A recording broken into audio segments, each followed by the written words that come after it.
بسم اللہ الرحمن الرحیم۔ السلام علیکم۔ میں ایک تاجر ہوں۔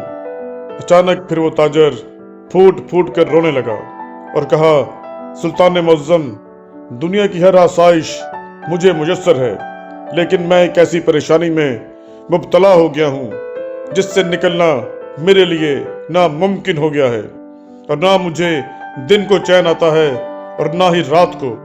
یہ سن کر سلطان نے کہا، مجھے اپنی پریشانی کی وجہ بتاؤ۔ اس نے کہا، سلطان معظم، آج سے تقریباً 1 مہینہ پہلے کی بات ہے کہ میں ایک دن بازار سے گزر رہا تھا تو میں نے ایک بوڑھی عورت کو راستے میں دیکھا۔ اس کی خستہ حال شکل، پھٹے ہوئے کپڑے، چہرے پر جھریاں، بکھری ہوئی حالت کو دیکھ کر میں نے اس سے پوچھا، اماں جان، لگتا ہے کہ آپ کا اس دنیا میں کوئی نہیں ہے۔ اس نے کہا، ہاں بیٹا، میرا اس دنیا میں کوئی نہیں۔ ساتھ ہی اس بوڑھی عورت نے رونا شروع کر دیا اور مجھے اس پر بہت ترس آیا۔ میرے گھر میں میری بیوی کے علاوہ اور کوئی نہیں تھا۔ اللہ کا شکر ہے کہ میرا ایک بڑا گھر ہے، اس لیے میں نے اس بوڑھی عورت کو اپنی گھوڑی پر بٹھایا اور اپنے گھر لے آیا۔ سلطان معظم، سب کچھ ٹھیک چل رہا تھا۔ تقریباً اس واقعے کو 1 مہینہ گزرا تو جب میں شام کو ایک دن گھر لوٹا تو میری بیوی نے مجھے ایک خبر دی، تو اس خبر نے میرے پیروں تلے سے زمین نکال دی۔ سلطان معظم، میری بیوی نے مجھے کہا کہ میں ماں بننے والی ہوں۔ یہ سن کر سلطان صلاح الدین ایوبی نے کہا، کیا تاجر، یہ خبر پیروں سے زمین نکالنے والی کیوں ہے؟ کیا تمہیں اولاد کی خواہش نہیں؟ اس نے کہا، سلطان معظم، مجھے اولاد کی بہت زیادہ خواہش ہے۔ سلطان بہت حیران ہو گئے کہ جب اولاد کی خواہش ہے تو پھر امید کی خبر سننے پر اتنا رو کیوں رہا ہے؟ تو اس تاجر نے کہا، سلطان معظم، مجھے اولاد کی بہت خواہش ہے، لیکن میں یہ بات اچھی طرح جانتا ہوں کہ میں اپنی زندگی میں کبھی باپ نہیں بن سکتا۔ اور اب آپ ہی بتائیں سلطان معظم، جب میں باپ نہیں بن سکتا تو میری بیوی کے پیٹ کے اندر پلنے والا بچہ کس کا ہے؟ سلطان معظم، میں نے جب اپنی بیوی سے پوچھا تو اس نے رو رو کر قسمیں کھا کر کہا، میں کچھ نہیں جانتی، مجھے آج تک کسی نام محرم نے ہاتھ تک نہیں لگایا، میں کچھ نہیں جانتی، مجھے نہیں پتا یہ سب کیسے ہو گیا۔ سلطان معظم، میں نے اپنی تسلی کروانے کے لیے دوبارہ حکیم سے اپنا معائنہ کروایا۔ اس نے کہا، تمہارے اندر باپ بننے کی صلاحیت نہیں ہے، لہٰذا تم زندگی میں کبھی باپ نہیں بن سکتے، اور تمہاری بیوی تم سے کبھی ماں نہیں بن سکتی۔ سلطان معظم، میری مدد کریں، اگر میں اپنی بیوی کو طلاق دیتا ہوں تو میں پریشان ہوتا ہوں کہ کہیں اس کے ساتھ ناانصافی نہ ہو جائے۔ میں اس اوپر والی ذات سے بہت ڈرتا ہوں، اور اگر طلاق نہیں دیتا تو اپنی بد کردار بیوی کے ساتھ میں ایک لمحہ بھی گزار نہیں سکتا۔ یہ سن کر سلطان صلاح الدین ایوبی رحمۃ اللہ علیہ نے کہا، کیا تم مجھے اس بوڑھی عورت سے ملوا سکتے ہو؟ اس نے کہا، جی ہاں سلطان معظم۔ اگلے دن سلطان صلاح الدین ایوبی رحمۃ اللہ علیہ کے سامنے اس نے بوڑھی عورت کو حاضر کیا۔ سلطان صلاح الدین ایوبی رحمۃ اللہ علیہ نے اس بوڑھی سے سوال پوچھا اور اس سے کہا، تم چلی جاؤ۔ اور تاجر کو سلطان نے اپنے پاس بلا کر کہا، آج رات جب بوڑھی عورت اپنے کمرے میں بستر پر سونے کے لیے جائے تو اس کے سونے سے پہلے اس کے بستر کے نیچے ایک دفعہ فلسطین کے اندر ناصر ابن عمر نامی ایک تاجر رہتا تھا۔ وہ بڑا ہی رحم دل انسان تھا۔ بازار کے اندر اس کی اناج اور دیگر ضروریات زندگی کی چیزوں کی دکان تھی۔ ناصر ابن عمر بہت ہی اچھے اخلاق کا مالک انسان تھا۔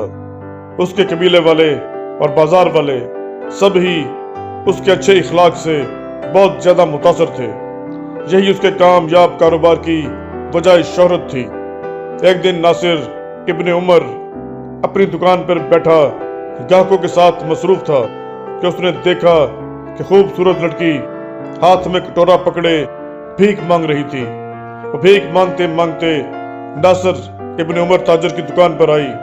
ناصر نے اس کے کٹورے کے اندر چند दीनार डाले तो उस लड़की ने आंखें भर कर नासिर को देखा। फिर यह लड़की सिक्के लिए वहां से चली गई, लेकिन अपना दिल नासिर के पास छोड़ गई। शहर का इतना बड़ा ताजर एक भिखारी लड़की पर दिल हार बैठा था।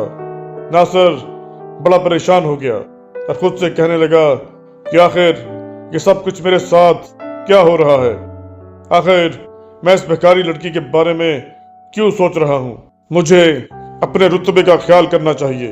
अगर मेरे किसी दोस्त या रिश्तेदार को ये बात पता चल गई कि मैं एक भिखारी औरत पर अपना दिल हार बैठा हूँ तो वो मेरे बारे में क्या सोचेंगे। लेकिन नासिर ने पूरी कोशिश की, लेकिन हालात उसके हाथ से निकल चुके थे। 15 दिन गुजर गए। अब उसका अपने काम में बिल्कुल दिल नहीं लगता था। वो उस लड़की को तलाश करने लगा, लेकिन वो लड़की उसे कहीं भी ना मिली। लेकिन वो उसके बारे में किसी को बता भी नहीं सकता था, क्योंकि वो एक भिखारी लड़की थी। 15 दिन के बाद नासिर ने खुद से वादा किया कि मैं अब उस लड़की को तलाश करके उसके साथ निकाह करूंगा। मुझे कोई फर्क नहीं पड़ता कि वो लड़की भिखारी है या फिर किसी आला शान घर से ताल्लुक रखती है।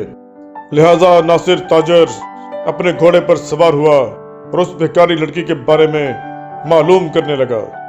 पता करते करते नासिर रवान नामी एक कारोबारी बाजार के अंदर पहुंचा तो वो एक ताजर के पास भीख मांग रही थी। नासिर ने उसे हाथ से पकड़ा, अपने घोड़े पर बिठाया और उसे अपनी दुकान पर ले आया। जब एक लड़की के हाथ से नासिर को पकड़े हुए बाजार के लोगों ने देखा तो वो नासिर की दुकान पर जमा हो गए और आकर उससे पूछा, अरे मियाँ, तुम इस लड़की को क्यों पकड़े हुए हो? क्या इसने तुम्हारी दुकान से कोई चीज तो नहीं चुरा ली? तो नासिर ने सारे बाजार वालों को अपने दिल की कहानी सुना दी। जब उस लड़की को पता चला कि मुझ पर तो एक ताजर आशिक हो गया है, उसे अपनी किस्मत पर यकीन नहीं आ रहा था, क्योंकि वो एक भिखारी औरत थी और उसको पसंद करने वाला शहर का बहुत बड़ा ताजर था। उसकी आंखों से आंसू निकल रहे थे। नासिर ने उसी वक्त बाजार के अंदर निकाह की तकरीब का ऐलान किया और ज़ोहर की नमाज के बाद उन दोनों का निकाह हो गया। पूरे बाजार के अंदर जश्न मनाया गया, क्योंकि नासिर का असल घर वही बाजार था, क्योंकि अक्सर उसका वक्त बाजार के अंदर ही गुजरता था, क्योंकि वो घर में अकेला रहता था और उसका घर जाने को बिल्कुल भी दिल नहीं करता था। उसकी हर खुशी, हर गमी इसी बाजार के ताजरों के साथ वाबस्ता थी। बाजार के अंदर आला किस्म के खाने पकाए गए। नासिर ने बाजार के ताजरों, खरीदारों, गरीबों को खूब पेट भरकर खाना खिलाया और उस लड़की को अपनी घोड़ी पर बिठाकर अपने घर ले आया। वो अपनी खुशबाश जिंदगी गुजार रहा था। उसकी शादी को तकरीबन 1 साल गुजर गया। एक दिन नासिर की बीवी ने अपने शौहर से कहा, हुजूर, अगर आप इजाजत दें तो मैं आपसे एक सवाल पूछना चाहती हूँ। नासिर ने कहा, तुम मेरी रानी हो और एक रानी सवाल पूछते वक्त इजाजत नहीं मांगती। बताओ तुम क्या पूछना चाहती हो? तो नासिर की बीवी ने कहा, हुजूर, हमारी शादी को 1 साल गुजर गया, लेकिन मैं उम्मीद से ना हुई। आखिर वजह क्या है? नासिर ने अपनी बीवी को दिलासा दिया और कहा, तुम्हें परेशान होने की जरूरत नहीं। कल हम शहर के सबसे बड़े हकीम साहब के पास चलेंगे और हकीम साहब से मशवरा करेंगे। अगले दिन नासिर दुकान से जल्दी वापस आया। अपनी बीवी को शहर के सबसे बड़े हकीम के पास ले गया। जब हकीम ने उसकी बीवी का मुआयना किया तो उसने कहा, तुम्हारी बीवी तो मां बनने के काबिल है, लेकिन आखिर मसला क्या है? तो फिर हकीम को ख्याल आया और उसने नासिर का मुआयना किया। तो मुआयना करने के बाद जो खबर नासिर को मिली, उसके पैरों तले से जमीन ही निकल गई। हकीम ने बताया, ताजर नासिर साहब, आप अपनी जिंदगी में कभी भी बाप नहीं बन सकते। यह सुनकर नासिर बहुत परेशान हो गया और कहा, हकीम साहब आप ये क्या कह रहे हैं? हकीम ने कहा, मैं दुरुस्त कह रहा हूँ, मेरा 40 साल का तजुर्बा है। नासिर को शहर के हकीम पर यकीन ना आया। वो अगले हफ्ते शहर के दूसरे एक और बड़े हकीम के पास गया और उससे कहा, आप मेरा मुआयना करें। जब हकीम ने उसका मुआयना किया तो उसने भी वही बात बताई जो उसको पहले हकीम ने बताई थी। हकीम ने कहा कि नासिर साहब, आपके अंदर बाप बनने की अहलियत ही खत्म हो चुकी है। आप अपनी जिंदगी में कभी बाप नहीं बन सकते। अगर अल्लाह कोई मुजज़ा कर दे तो ये उसकी हिकमत है। ये सुनकर नासिर बड़ा परेशान हुआ और अपनी बीवी को बताया। नासिर की बीवी ने अपने शौहर की हिम्मत टूटने की बजाय उसे हिम्मत दिलाई और कहा, तुम्हें परेशान होने की जरूरत नहीं, वो कादर ज़ात हम दोनों को मिलाने पर कुदरत रख सकती है तो वो हमें अपनी औलाद से भी नवाजेगा। अपनी बीवी की बातों से नासिर ताजर बड़ा खुश हुआ और अपनी जिंदगी की तरफ वापस लौट आया। चंद माह गुजर गए। एक दिन नासिर अपने घोड़े पर सवार होकर बाजार से गुजर रहा था। इस वाक़े के बाद भी नासिर पहले से ज्यादा सखी रहम दिल हो गया था। उसे दुनिया के हर इंसान से प्यार होने लगा था। एक दिन नासिर बाजार से गुजर रहा था तो उसने देखा कि रास्ते के किनारे एक बूढ़ी औरत, जिसके बाल बिखरे हुए, चेहरे पर झुर्रियां, खस्ता हाल कपड़े, पाँव में जूते नहीं थे और वो बैठी किसी का इंतजार कर रही थी। नासिर ने उस बूढ़ी गरीब औरत को चंद दिनार दिए और चलने लगा तो बूढ़ी औरत ने कहा, बेटा मुझ में चलने की सख्त नहीं, अगर तुम मुझ पर एहसान कर सकते हो तो मुझे खाने के लिए कुछ ला दो। ये सुनकर नासिर दोबारा अपने घोड़े से उतरा। कहा, अम्मा जान, तुम किसका इंतजार कर रही हो? कहाँ रहती हो और आखिर यहाँ क्या कर रही हो?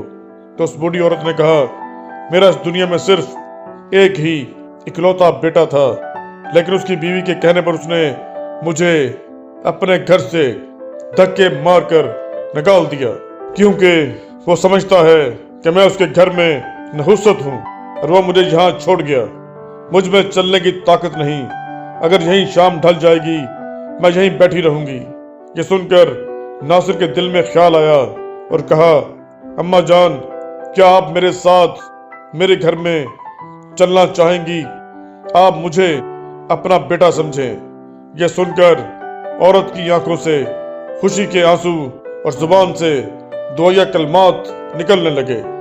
उसने कहा, बेटा अल्लाह तुम्हें इसका अजर देगा। नासिर ने उसको छोटे से घोड़े पर बैठाया, अपने घर ले आया। अपनी बीवी को हुक्म दिया कि इसको अच्छा सा लिबास पहनाया जाए और उसके बाद उसको अच्छा सा खाना दिया जाए, उसके रहने का भी बेहतरीन बंदोबस्त किया जाए। नासिर के हुक्म की तामील हुई और वह बूढ़ी औरत अब नासिर के साथ रहने लगी। वक्त गुजरता रहा। एक दिन नासिर शाम के वक्त अपने घर लौटा तो उसने देखा कि उसके घर के अंदर हकीम साहब मौजूद थे। हकीम साहब को देखकर नासिर ने समझा कि शायद बूढ़ी माँ की तबीयत खराब होगी, लेकिन जब वो अपने घर के अंदर दाखिल हुआ तो उसने देखा कि बूढ़ी तो डंडे के सहारे चल रही थी, लेकिन उसकी बीवी नजर नहीं आ रही थी। ये देखकर नासिर के तो होश उड़ गए और वह भागता हुआ अपने कमरे के अंदर आया तो उसने देखा कि उसकी बीवी बिस्तर पर लेटी हुई थी। उसकी तबीयत खराब थी। नासिर बड़ा परेशान हुआ और अपनी बीवी से पूछा, क्या हुआ? तो उसकी बीवी फूट फूट कर रोने लगी। नासिर मजीद परेशान हो गया और अपनी बीवी से पूछा, बताओ तो सही, आखिर माजरा क्या है? उसकी बीवी ने कहा, हुजूर मुझे माफ कर दें, लेकिन मैंने कुछ नहीं किया। यह सुनकर नासिर बहुत ज्यादा परेशान हो गया और कहा, आखिर वजह क्या है? तो उसकी बीवी ने बताया कि हुजूर मैं मां बनने वाली हूं। यह सुनकर तो नासिर के हाथ से पानी का प्याला छूटा और जमीन पर गिर गया। उसकी बीवी भी डर गई। नासिर के चेहरे पर गुस्से को देखकर उसकी बीवी बहुत ज्यादा परेशान हो गई। ये सुनकर नासिर ताजर बहुत परेशान हुआ और अपनी बीवी को कहा, कसम खाओ उस रब की जात की जिसने तुम्हें मेरी जिंदगी में दाखिल किया, बताओ तुमने किसके साथ मुंह काला किया? मुझसे कुछ पाने की जरूरत नहीं।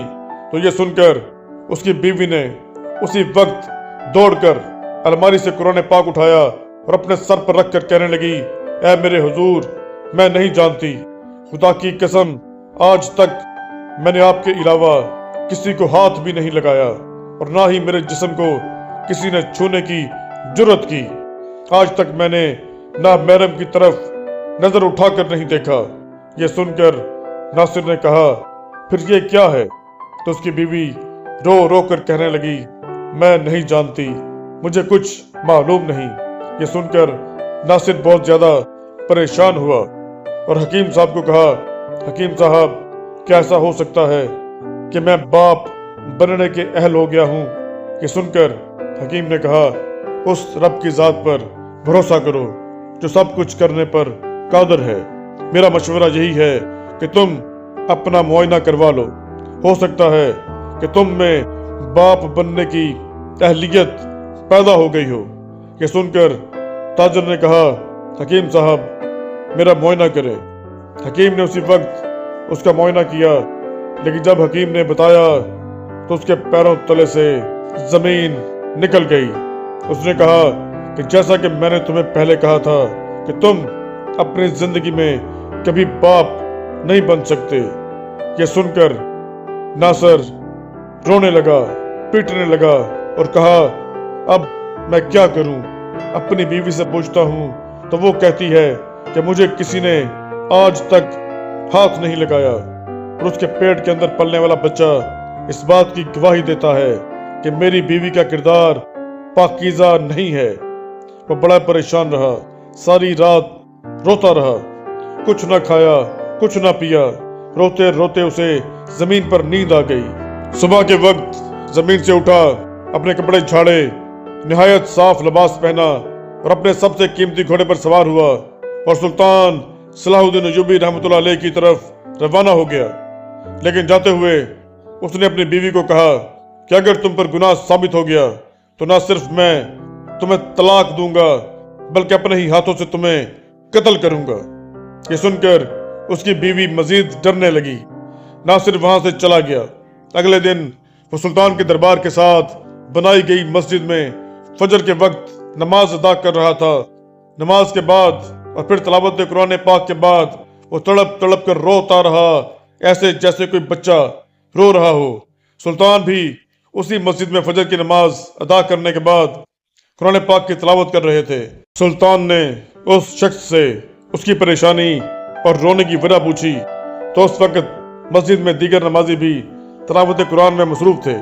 तो नासिर इब्न उमर ने कहा कि सुल्तान मुअज्जम, मैं 1 घंटे तक आपके दरबार में हाजिर होता हूँ। किस्सा मुख्तसर ये कि तकरीबन 1 घंटे के बाद नासिर इब्न उमर सुल्तान के सामने हाजिर हुआ, सलाम किया और अपना नाम बताया तो फिर दोबारा से फूट फूट कर रोने लगा। उसने कहा, सुल्तान मुअज्जम, आप मेरी मदद करें। दुनिया की हर आसाइश मुझे मुयस्सर है, लेकिन मैं एक ऐसी परेशानी के अंदर घिर गया हूँ कि जिससे निकलने के लिए शायद मेरे अल्लाह के बाद आप ही मेरी मदद कर सकते हैं। यह सुनकर सुल्तान सलाहुद्दीन अय्यूबी रहमतुल्लाह अलैह ने कहा, नासिर बताओ आखिर बात क्या है? नासिर ने कहा, सुल्तान मुअज्जम, मेरी बीवी अब उम्मीद से है और यही मेरी सबसे बड़ी परेशानी है। ये सुनकर सुल्तान ने कहा, मुझे तुम्हारी बात की समझ नहीं आ रही, तुम क्या कह रहे हो? नासिर ने कहा, हुजूर, मैं अपनी जिंदगी में कभी बाप नहीं बन सकता। और इसके बाद नासिर ने अपनी मुकम्मल आप बीती सुल्तान सलाहुद्दीन अय्यूबी रहमतुल्लाह अलैह को सुना दी। उसने ये भी बताया कि किस तरह मैंने उस लड़की को पसंद किया, किस तरह से शादी की, किस तरह हकीम के पास गया और किस तरह मुझे हकीम ने बताया कि मैं अपनी जिंदगी में कभी बाप नहीं बन सकता। लेकिन फलां दिन मैं एक बूढ़ी औरत को ले आया اور پھر 1 ماہ کے بعد میری بیوی کے ساتھ یہ واقعہ پیش آیا۔ یہ سن کر سلطان صلاح الدین ایوبی رحمۃ اللہ علیہ بہت حیران اور پریشان ہو گئے اور سوچنے لگے۔ بہت دیر تک سوچنے کے بعد سلطان نے کہا کہ ناصر، کل تم میرے دربار کے اندر اسی بوڑھی عورت کو لے آنا، اس کے بعد ہی تمہارے مسئلے کا حل نکالوں گا، لیکن اس وقت تک تم نہ ہی اپنی بیوی سے کوئی گفتگو کرو گے اور نہ ہی اس سے کوئی سوال و جواب کرو گے۔ کہ سن کر ناصر بڑا حیران ہوا اور کہا، سلطان معظم، آخر میری بیوی کے حاملہ ہونے کے درمیان اس بوڑھی عورت کا کیا تعلق ہے جسے آپ نے کل حاضر کرنے کا حکم دیا ہے؟ تو سلطان نے کہا، جب حقیقت آشکار ہوگی تو سب کو سب کچھ پتہ چل جائے گا۔ اگلے دن ناصر اس بوڑھی عورت کو سلطان کے سامنے لے آیا۔ سلطان صلاح الدین ایوبی رحمۃ اللہ علیہ نے بوڑھی عورت سے بات کی۔ چند سوالات پوچھنے کے بعد سلطان نے حکم دیا کہ اس بوڑھی عورت کو گھر کے لیے روانہ کر دو۔ ناصر نے اپنے 2 سپاہیوں کو حکم دیا۔ وہ بوڑھی عورت جو کہ ڈنڈے کے سہارے چل رہی تھی، اس کو گھر کی طرف روانہ کر دیا۔ اس کے بعد سلطان نے ناصر کو اپنے پاس بلایا اور کہا، کل صبح جب یہ بوڑھی عورت نہانے کے لیے جائے تو تم اس کا پیچھا کرنا اور جو منظر دیکھنا وہی آ کر مجھے بتانا۔ یہ سن کر ناصر نے کہا، سلطان معظم، استغفر اللہ، یہ آپ کیا کہہ رہے ہیں؟ ایک عورت کو نہاتا ہوا میں کیسے دیکھ سکتا ہوں؟ ایک مسلمان اور ایک مرد ہونے کے ناطے میں یہ کام کبھی نہیں کر سکتا۔ تو سلطان معظم نے کہا، جو میں تمہیں کہہ رہا ہوں تم نے ایسا ہی کرنا ہے، حقیقت کا پتہ چل جائے گا۔ سلطان کا حکم وہ کیسے ٹال سکتا تھا، لہٰذا وہ چلا گیا۔ اگلی صبح جب ناصر سلطان کی خدمت کے اندر دوبارہ حاضر ہوا تو اس کے چہرے پر ایک عجیب سی پریشانی تھی۔ اس کے پیروں تلے سے زمین نکلی ہوئی تھی اور یہ دیکھ کر سلطان صلاح الدین ایوبی رحمۃ اللہ علیہ نے کہا، ناصر، کیا ہوا؟ بتاؤ، تم نے آخر کل کیا منظر دیکھا؟ تو ناصر تاجر نے جواب دیا، سلطان معظم، کل جب یہ بوڑھی عورت نہانے کے لیے غسل خانے کے اندر گئی تو غسل خانے کی دراز سے میں نے جھانک کر دیکھا تو سلطان معظم میرے پیروں تلے سے زمین نکل گئی۔ حضور، یہ بوڑھی عورت اصل میں بوڑھی عورت نہیں تھی، بلکہ یہ بوڑھی عورت کے روپ میں ایک آدمی تھا۔ یہ اتنا شاطر، چالاک آدمی تھا کہ اس نے مجھے محسوس ہی نہیں ہونے دیا، کیونکہ اس کی آواز بالکل عورتوں جیسی اور اس کی جسمانی حرکات بھی یہی کہتی تھی کہ یہ ایک بوڑھی عورت ہے، لیکن یہ اتنی چالاکی سے مجھے بیوقوف بنائے رکھے گا یہ میں سوچ بھی نہیں سکتا تھا۔ یہ سن کر سلطان صلاح الدین ایوبی رحمۃ اللہ علیہ نے کہا، یہی آدمی تمہارا گنہگار ہے، تمہاری بیوی کے پیٹ کے اندر پلنے والا بچہ اسی کا ہے۔ تو تاجر نے کہا، سلطان معظم، وہ کیسے؟ تو سلطان صلاح الدین ایوبی رحمۃ اللہ علیہ نے کہا کہ جب تم اپنی بیوی کے ساتھ رات کے وقت ہم بستری کرتے تھے تو اسی دوران ہی اس نے کچھ کیا ہوگا اور چالاکی سے تمہارے کمرے کے اندر داخل ہو گیا ہوگا اور تمہاری بیوی نے سمجھا ہوگا کہ اس کے ساتھ تم ہو، لیکن اندھیرے کی وجہ سے اسے سمجھ نہ لگا ہوگا اور اس نے تمہاری بیوی کو ماں بنا دیا۔ یہ سن کر وہ تاجر سخت غصے میں آ گیا اور اس نوجوان کا گلا دبانے لگا۔ سلطان نے کہا، اس کو سزا قانون کے مطابق دی جائے گی۔ اس کے بعد سلطان صلاح الدین ایوبی رحمۃ اللہ علیہ نے اس کو سنگسار کرنے کا حکم دے دیا اور اس کو کہا، تمہاری بیوی کے پیٹ کے اندر پلنے والا بچہ، اس کے اندر نہ ہی تمہارا کوئی قصور ہے نہ ہی تمہاری بیوی کا، بس اس کو رب کی رضا سمجھ کر اپنی بیوی کے پیٹ میں پلنے والے بچے کی حفاظت کرو اور اس کو اپنا بیٹا سمجھو۔